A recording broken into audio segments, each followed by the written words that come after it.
Hi, my name is Kizzer, and this is my Unit 3 summative assignment, where I compare Canada to Pakistan. Now, let's start off with Hofstede's cultural dimension. First off, we have power distance. Pakistan has a decently high power distance score of 55. This means that they follow and comply with hierarchy in society and also the workplace. Decisions are often made by seniors who are of a higher rank, so questioning them can maybe even be seen as disrespectful. Canada scores a decently low 39. This means that there is more of a push for equality and communication between everyone, no matter your rank. In the workplace, employees are encouraged to voice their opinions and leaders are expected to be approachable, inclusive, and easy to talk to. This difference means that Canadian businesses may need to adjust their expectations when working with Pakistani businesses. This is because in Pakistan, authority and rank play a way bigger role compared to Canada. Let's move on to individualism versus collectivism. Pakistan's score is extremely low at 5. This means that it is more of a collectivist culture that places high importance on loyalty and family and community. Business relationships may also become personal, so decisions are often made by keeping the entire group in mind. Canada, however, scores a very high 72. This means that they value independence and personal achievement/advancement more than the achievement of the group. In Canadian business culture, success is most often measured by what an individual can achieve by themselves and pushes them to take initiative. These differences mean that Canadian companies must approach Pakistani collaboration with a more relationship and personal mindset. With this in mind, Pakistani partners may need to adapt to Canada's more individualistic, performance-driven environment to achieve better results. Next up, we have motivation towards achievement and success. Both countries score near the middle. Pakistan is at 50, while Canada is at 52. This means that in both cultures, achievement and success are important.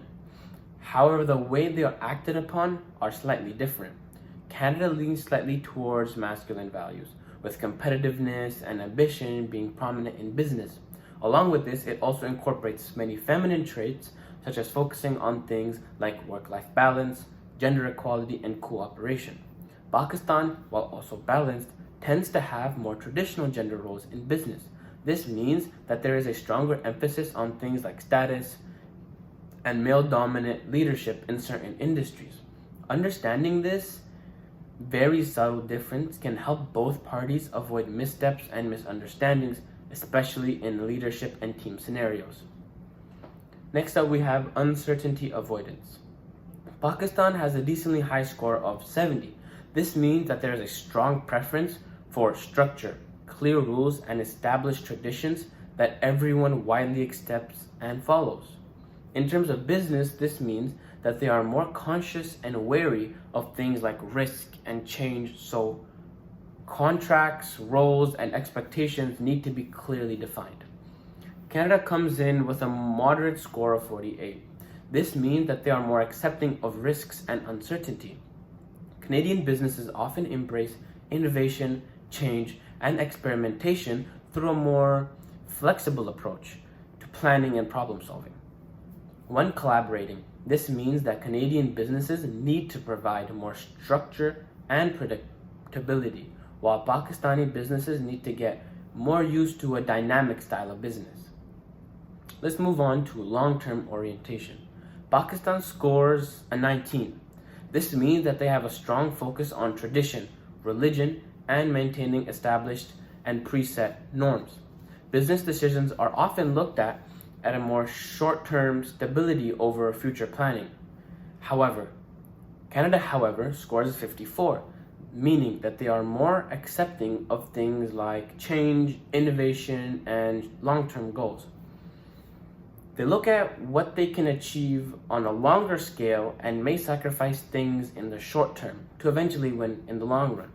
The difference means that Canadian businesses may prioritize progress and strategy, while Pakistani businesses might emphasize on a more cultural and short-term plan.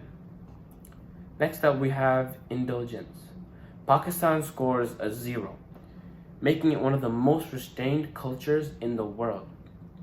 This means that social norms, self-discipline, and control over personal desires are valued and more present in society. Leisure and pleasure are often considered secondary priorities, so there is less emphasis on things like self-expression.